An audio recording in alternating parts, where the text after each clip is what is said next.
Where is the Soul Stone? You should know. It extracts a terrible price.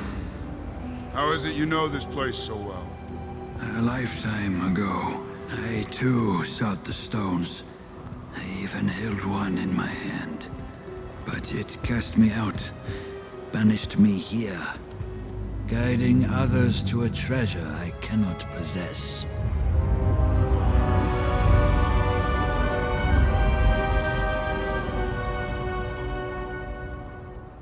What you seek lies in front of you, as does what you fear.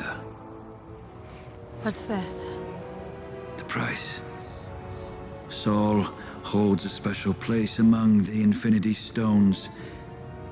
You might say it has a certain wisdom. Tell me what it needs. To ensure that whoever possesses it understands its power. The stone demands a sacrifice. Of what? In order to take the stone, you must lose that which you love. A soul for a soul. Hey everybody, it's Charlie. You probably heard about the huge Red Skull news last night. The Russos were doing a live commentary. Someone asked them about Red Skull in this Soul Stone scene. They revealed that because Thanos took the stone successfully, he was freed in the process and is now free to leave Vormir, implying that he's alive again, like he's returned to the world of the living, and free to pursue an Infinity Stone as he pleases. Like he's going to continue seeking the Infinity Stones. I did not expect him to return after this movie, so we gotta break this down. This means a couple big things, but if you're new to the channel, be sure to subscribe to get all the Marvel videos. There's a new round of that Infinity War giveaway that I'll explain at the end of the video too. So the big thing here is that we can kind of confirm what happened when Thanos sacrificed Gamora. So it explains some of the mechanics. The Soul Stone in the MCU, it's a little bit different from the Soul Stone in the comics, but they've confirmed that this Soul Stone's power is controlling life and death. So Thanos sacrifices that which he loves, Gamora, gets the Soul Stone, but in the process he trades a soul for a soul, like the Red Skull says. So you have to imagine that when Thanos gets ported down here and he finds it in his hand, there's a deleted moment up on this hill here where Red Skull is cackling in delight. Because you have to remember that he's a genius, he has all the same powers as Captain America, so of course he'd probably be spending all the years that he was trapped there finding a way to get out.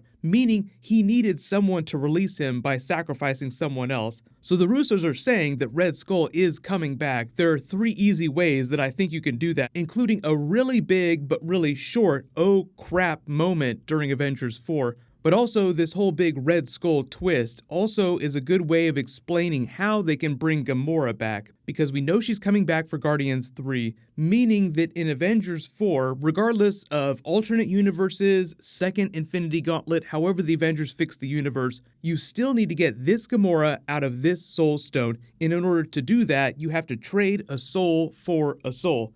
The easiest way to do that and deal with Thanos is to trade Thanos for Gamora, but the problem with that is that either Thanos would have to sacrifice himself or someone would have to love Thanos so that they could sacrifice him, because that's part of the rules. You have to sacrifice that which you love, and Nebula would be a good candidate for that, but it doesn't seem like she loves Thanos, so I don't know how that would work. So it's still speculation about how they deal with Thanos ultimately, because they'll defeat him. That's the whole idea. Avengers 4 is going to have a more hopeful ending where they fix the universe, and the Marvel movies are going to effectively put Thanos on a shelf somewhere for a long time. Like they spent the last 10 years setting him up. It's not like he's going to continue to be a super big character. If they bring him back after Avengers 4, it would be as like a funny, really quick moment during Secret Wars where you have all these different realities blending together. Like, oh, here's a universe where Thanos was doing something else and survived the end of Avengers 4. So even if it isn't going to be Thanos at the end of Avengers 4, somebody has to sacrifice themselves or sacrifice something else to get Gamora back. Hopefully it doesn't have to be Captain America, because the person that you sacrifice to get Gamora back doesn't necessarily have to have any pre-existing relationship with her. Like, Thanos didn't know anything about Red Skull before this, Gamora didn't know him. It just means trading a soul for a soul. But the easy ways you bring Red Skull back, like Russo say, he's free to leave Vormir, free to pursue an Infinity Stone. That implies that they intend on paying that off, like he actually will go seek some of the Infinity Stones after this. But because of the way the actors and the producers have been talking about the level of craziness ramping up in Avengers 4, it seemingly confirms multiverse. We learned about quantum energy, Ant-Man and the Wasp post-credit scene, all the promise of all that crazy, unpredictable time travel.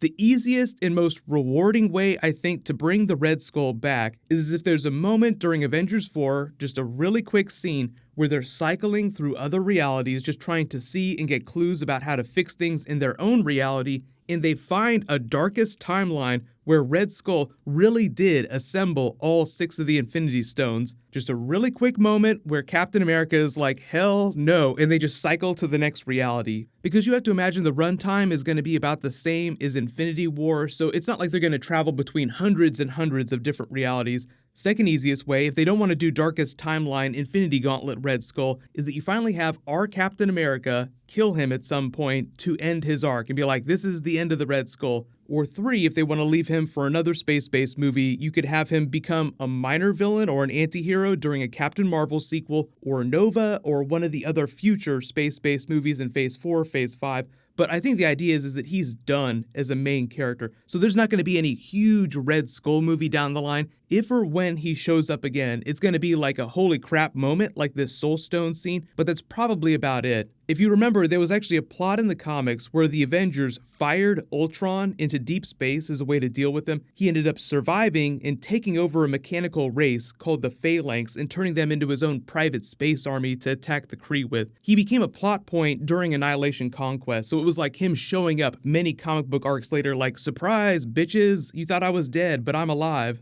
They've kind of done that with this Soul Stone scene already, so like I said, when I think Red Skull comes back, he's a relatively minor plot point, but rewarding for the fans. Like, if you've been paying attention this whole time, it'll be a really cool Easter egg. Next big question I know you're asking, if he leaves Vormir, how does he leave? Because he's there by himself. I think the idea is that he's been here for many, many years, guiding people to the Soul Stone, unsuccessfully. Like, people have tried and failed to get the Soul Stone. They would have brought their own spacecraft. So the planet is probably littered with spacecraft or the bones of spacecraft of the people who tried to get the Soul Stone. So it's not like there isn't anything on the planet. It's just obviously they left that for future movies to deal with.